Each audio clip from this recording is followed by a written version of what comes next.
World Mission Report. Shalom dan selamat hari Sabat kepada kita semua. Cerita mission kita pada Sabat ini bertajuk Si Budak Mengapa. Cerita mission ini ditulis oleh Andrew McChesney. James ialah si budak mengapa. Setiap kali dia diminta melakukan sesuatu di kem musim panas, dia bertanya, "Mengapa? Mengapakah saya perlu buat ini?" Katanya, "Mengapakah saya perlu buat begitu?" James adalah anak yatim piatu. Ayah dan ibunya telah meninggal dunia dan dia tinggal bersama saudara mara di sebuah perkampungan orang asli yang kecil di Alaska. Saudara mara itu menghantarnya ke kem musim panas. Jadi, James menaiki pesawat dan terbang ke bandar Dillingham. Alaska tidak mempunyai banyak jalan raya, jadi orang ramai sering terpaksa menaiki kapal terbang untuk melakukan perjalanan dari satu tempat ke tempat yang lain.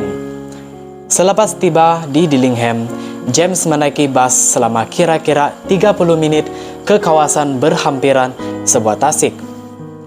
Kemudian dia menaiki bot dan mengembara 15 menit lagi ke Camp Polaris, perkemahan musim panas Seventh Day Adventist untuk kanak-kanak asli Alaska seperti dia.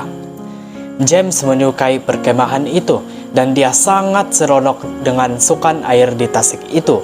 Dia tersenyum lebar apabila dia melompat ke atas rakit berwarna oranye dan biru untuk ditarik di belakang sebuah bot dan mengelilingi tasik itu.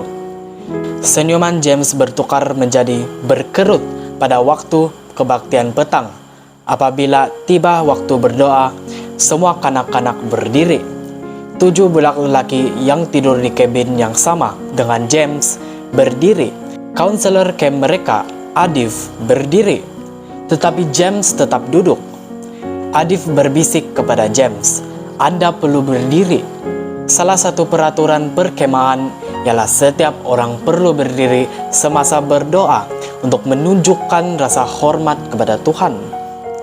James bangun secara senyap, tetapi dia bermasam muka. Keesokan harinya, James tetap duduk semasa berdoa pada waktu kebaktian pagi. Dia duduk semasa berdoa pada kebaktian petang. Kemudian dia berpaling kepada budak di sebelahnya dan mula bercakap semasa berdoa.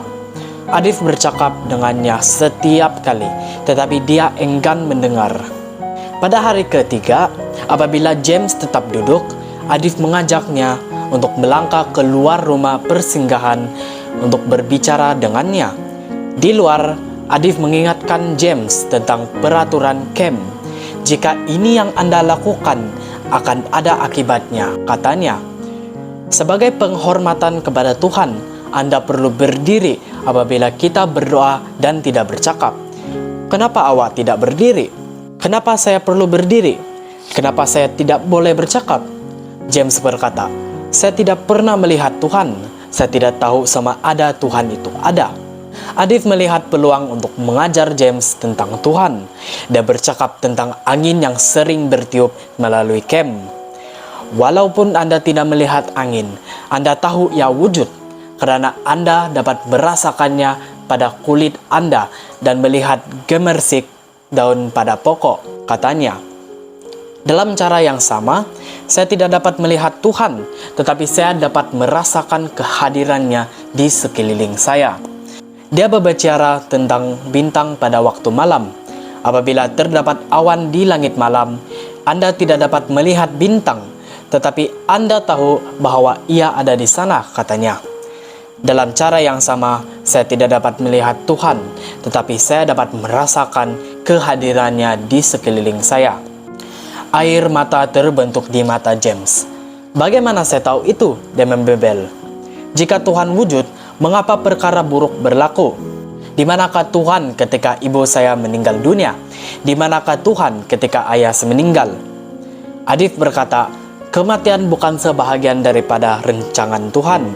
Tetapi manusia pertama, Adam dan Hawa, berdosa terhadap Tuhan, dan akibatnya ialah kesakitan dan kematian.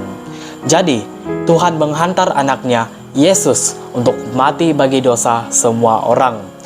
Walaupun Anda tidak dapat melihat dia, Tuhan masih ada," kata Adif. James mendengar dengan senyap. Adakah Tuhan benar-benar di atas sana? Dia termenung. Selepas itu, James berdiri diam semasa berdoa. Dia tidak pernah mengatakan apa yang dia pikirkan, tetapi Adif berharap dia memikirkan Tuhan.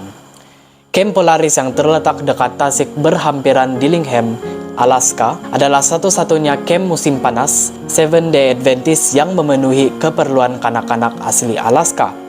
Dalam ayat Yesaya 26 ayat 4, percayalah kepada Tuhan selama-lamanya, sebab Tuhan Allah adalah gunung batu yang kekal. Happy Sabat!